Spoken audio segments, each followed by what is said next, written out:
I pay off all my leases or I sell them. But yeah, I'm still aggressively buying up real estate. I just don't see where you get the cash flow right now. Like if you're buying deals, you have to buy like an 8 to 9% return to make sense over 5.5% treasuries. I'll tell you this, I'm getting 12 to 13% cash on cash returns in Florida, in Miami, which is like crazy good.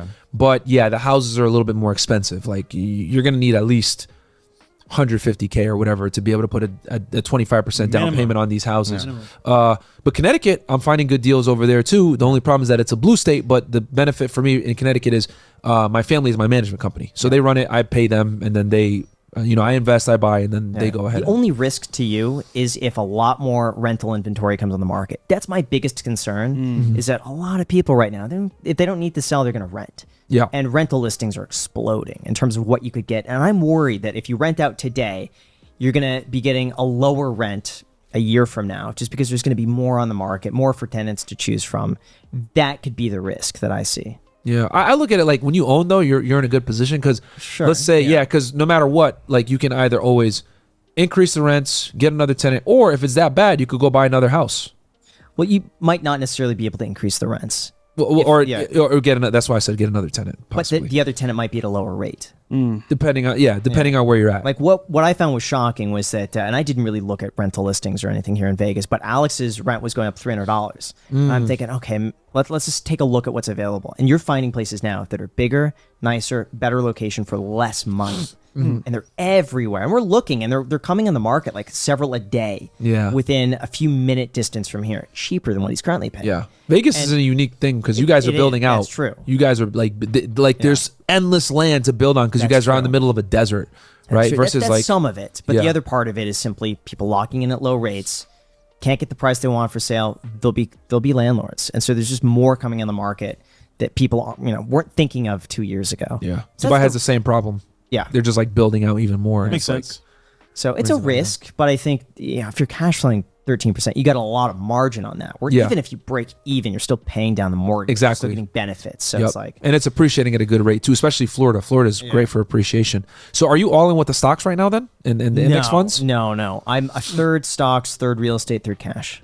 Okay. Basically. And the cash, I want to buy more real estate, but I'm just like in a wait and see approach right now. Okay. Yeah. Okay. Because I'm just not finding any deals. Like if I want to lock something in at 6.5%, you could find that. But it's kind of for all the work and all the extra stuff, it's just not worth it for that. Like if I could get a guaranteed 10% return, I would do it, given it, Commercial? Have you thought commercial maybe? That's what I'm looking at. Oh, you're looking at commercial. Okay. Yeah. All right. Yeah, that one you could be a little bit more creative with increasing NOIs, maybe increasing rent or doing whatever. Right. But yeah, you got to get. Yeah. Oh, you know who we had right before you guys was Ben Mala. I don't know if you know him. Oh yeah. He came on our show. He's awesome. Yeah, he's hilarious. Yeah. He's funny, man. Yeah. He roast some ass. Yeah. Oh, he's hilarious. He's funny, man. Listen, he's roasting all of us. Okay? Yeah, I'm sure he was. But he was telling me to get some land and build a commercial space on that. Like there's more margin in that. Yeah. And it's like, then you buy yourself a job for a year and a half, 2 years. Yeah. It's like, is that worth it to work a job? Yeah, and you got to get a construction company and everything else. Yeah. So I told him, like, if I'm not doing YouTube and I have all the time in the world, I'd love to do something like that and like be on the job site every day and just like be a part of it. I loved it. Yeah. But it just doesn't make sense if your time is split. Yeah, you got to be on. Yeah, you got to be on because then they'll get lazy. Like they won't do what they're supposed to do. But the ROI on a video you make, bro, versus like all that work, is it really worth it? Yeah, at some point it will be. Like I like to think the real estate for me is always a good fallback, and I want to replace income. So if I could be like, if I buy this real estate and it could replace X income, so if the channel something happens here, then I always have that to fall back on. It's like mentally I feel better with that. Okay. Yeah, and YouTube. That's the same way I was when I left the government. I was like, I'm replacing my government salary with the real estate, and I was able to do that. Now I got another goal of what I want to make passively. But that's the beauty with like real estate. Like, how many doors do I need to control to make X, Y, Z amount of money a month? Yeah, and YouTube is a grind. As you know, is, dude. There's so many factors outside of your control. It is time consuming, and the one thing that I've just grown exhausted of is constantly thinking about the algorithm. Yeah, just like you finish a video, you feel great for an hour. Yep. Video's doing well, fantastic. I could zone out for an hour, have a bite to eat, relax. But all night I'm thinking like, what's the next topic? What's the next thing? What's the next? Yeah. What did I learn from you? Yeah. You weren't as good as your last video.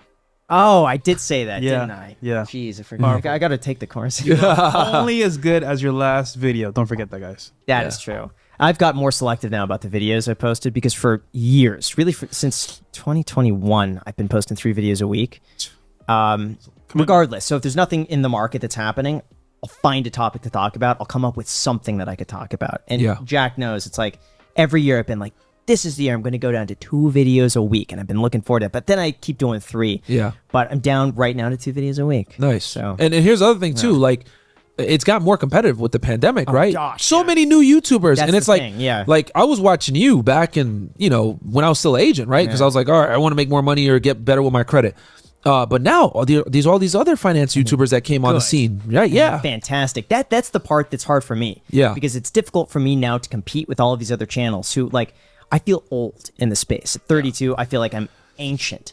And here's some 21-year-old who's coming up, who has all the time in the world, who's dedicating their life to making this one video. Yeah. And they knock it out of the park. And I'm looking at that thinking, that seems exhausting. I don't have the energy for that anymore. Yeah. So it's tough to compete. The thing, like back in 2018 when I was doing this, when you would post a video, there were maybe only 10 other people posting those videos. So it's easy to stand out. Yep. But now when you have 100 other creators, each posting one of their best videos, and they're spending a month on it, but you get 100 people all spending a month on it. Now you have 100 pieces of content. The bar sits so high that for me to do that, I just don't have the energy to. What the pandemic effectively did was it created a bunch of new YouTubers, ourselves included, and the production quality went up. People spent more time at home, so they were watching YouTube more than television. And now I would say YouTube has effectively replaced cable television. Oh yeah, 100%. You know what I mean? Yeah. So more people tune into YouTube now for entertainment than like regular TV, cable, whatever it may be.